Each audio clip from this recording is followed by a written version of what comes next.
When a man has done what he conceives to be his duty to his people and his country, he can rest in peace. I believe I have made that effort. And that is therefore why I will sleep for the eternity.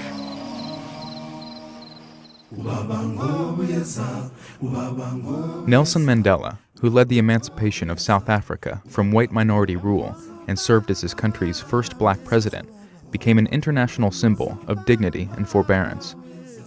Mr. Mandela's quest for freedom led from the court of tribal royalty to the Liberation Underground, to a prison rock quarry, and finally to the presidential suite of Africa's wealthiest country. The central goal was that South Africa would be ruled by South Africans. It was the cause of his life, and he achieved it.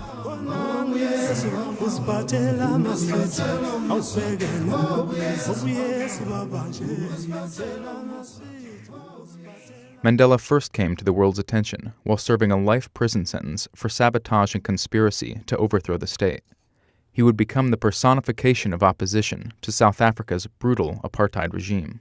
Apartheid was a system that was set up by the National Party government, an extremely formal race-based division of the country. Apartheid literally in the Afrikaans language means apartness. It means that the races were not meant to live together. In the early 1960s, Mandela led the ANC, the African National Congress, on a road of armed insurrection against the apartheid regime. It would lead to his eventual arrest on charges of conspiracy to overthrow the state. Mandela's legend grew when he arrived at his trial wearing traditional Xhosa leopard skin garb to underscore that he was an African entering a white man's jurisdiction. Mandela's courtroom speech was one of the most eloquent of his life. I have cherished the idea of a democratic and free society in which all persons will live together in harmony and with equal opportunities. It is an idea for which I hope to live for. But my Lord, if it needs be, it is an idea for which I am prepared to die. The South African government of Prime Minister Hendrik Verwoerd was under pressure from liberals at home and abroad to spare the defendants. Nevertheless, the judge sentenced them to life in prison. The sentence in the case of all the accused will be one of life imprisonment. As you Lord. Very well, the court will then adjourn. Nelson Mandela was 44 when he was sentenced to hard labor at South Africa's notorious Robben Island prison. They were placed in small cells. They did manual labor. They walked off every day to these limestone quarries where they smashed up limestone that would be used to build highways, roads. Under the National Party's rule, ethnic clashes and violence were rampant. In Mandela's view, by the mid-'80s, the enemy was already morally and politically defeated. His strategy, he said, was to give the white rulers every chance to retreat in an orderly way. Mr. Mandela's decision to begin direct and secret negotiations with the white government was one of the most momentous of his life. He made it without consulting his comrades in the African National Congress, knowing full well they would resist. He was released from prison in 1990 at the age of 71. Bill Keller was the New York Times South Africa bureau chief from 1992 to 1995. It was clearly an electrifying moment. You know, again, it was a symbolic moment because a lot of the important stuff had already happened before then. He'd been negotiating literally for years the terms of a deal that would legalize the opposition parties and begin the process of democratizing South Africa. But that was the moment when I think, you know, it was just in everybody's minds, they just said, oh my God, it's real. I stand here before you not as a prophet, but as a humble servant. The South Africa that he walked out into was kind of a mess. I mean, it was the campaign against apartheid had set itself a goal of making the country ungovernable, and to some extent they succeeded. The townships were erupting in violence, and everybody sort of knew that the established order was beginning to crumble, but nobody knew quite what was going to succeed it. So people were very, very anxious.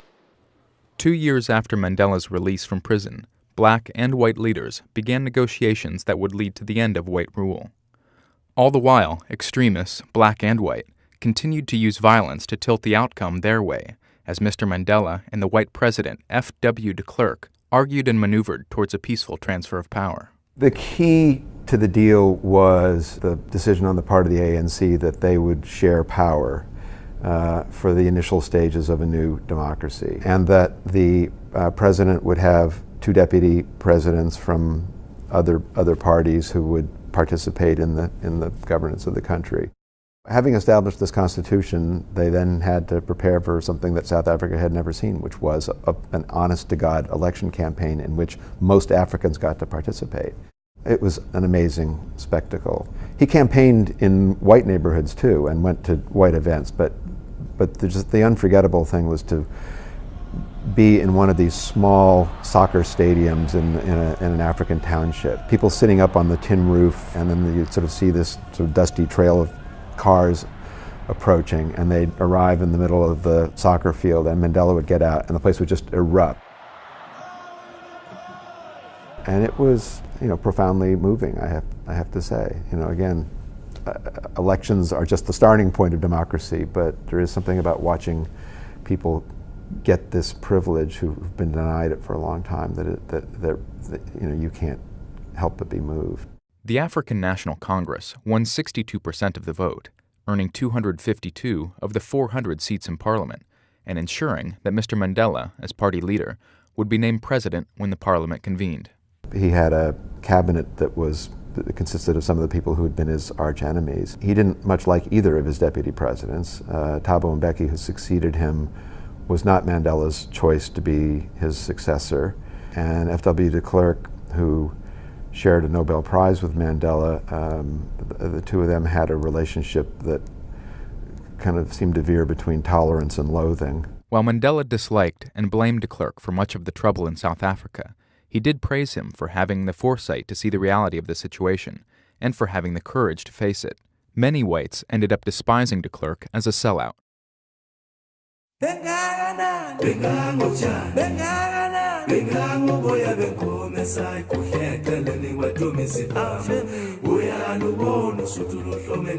His presidency was about inventing South Africa. Mandela realized that in order to govern this country, he had to win over some significant percentage of the whites. He had to at least reassure them that there was a place for them, that was their government too. And the vehicle that he chose for doing that was rugby. And rugby had been historically the Afrikaans sport, the whites' sport. Blacks didn't play rugby much. In their eye, it had become kind of a symbol of the oppressor's culture. So Mandela took it upon himself to embrace the Springboks, the national rugby team. South Africa hosted the 1995 Rugby World Cup, and their national team was the Cinderella story of the tournament. They defeated New Zealand 15-12 in the finals. Mandela came out to present the trophy, and you had this stadium full of mostly white Afrikaners, the former ruling race, chanting Mandela's name. His being there sent a message to white South Africans, and their reaction to him sent a message to black South Africans. So it was a singular moment. The dimensions and effects of poverty are all too familiar. Hunger. Having delivered the miracle of South Africa's freedom, it was perhaps too much to expect Mr. Mandela to deliver a second miracle of broad prosperity. He came into office promising a lot in terms of economic advancement. They didn't deliver on those promises. They were probably unrealistic to some degree. The trade-off was that they were not going to confiscate the wealth from whites, and they weren't going to confiscate the land from white landowners. To this day, there's some debate in South Africa over whether or not they should have been more aggressive in doing that. The other side of that argument is look at Zimbabwe, where they did confiscate everything and destroyed their economic infrastructure in the process. He fell short in a number of ways. For one thing, it was becoming clear at that point that South Africa had a devastating AIDS problem. It didn't get the attention that it really needed under Mandela's regime, and so he has to be faulted for that. Later in life, Mandela spoke out about the need for safe sex and cheaper antiretroviral drugs. In 2005, he would share publicly that his eldest son had died of AIDS. One of the most important things he did as president was step down, which is not a usual thing in new democracies. When Mandela left the presidency in 1999, Thabo Mbeki, who was not his pick for successor, took over. Post-presidency, he kept a very low profile, especially domestically. His successor was resentful whenever Mandela would speak out on anything political, and so out of respect for Thabo Mbeki and for the party, he only spoke out on things that he really cared about, like the AIDS issue. As a former president, Mr. Mandela lent his charisma to a variety of African causes, joining peace talks to end several conflicts and helping his third wife, Grasu, raise money for children's aid organizations. You know, people talk about Jimmy Carter being a better ex-president than a president. Mandela, in a funny way, is sort of the reverse. He did his most important work before he was president. I think Nelson Mandela will be remembered first and foremost for his courage and dignity and persistence.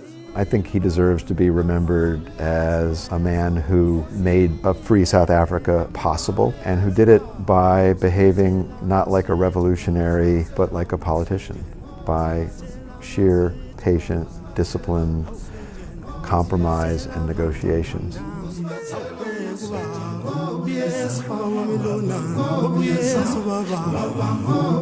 Baba,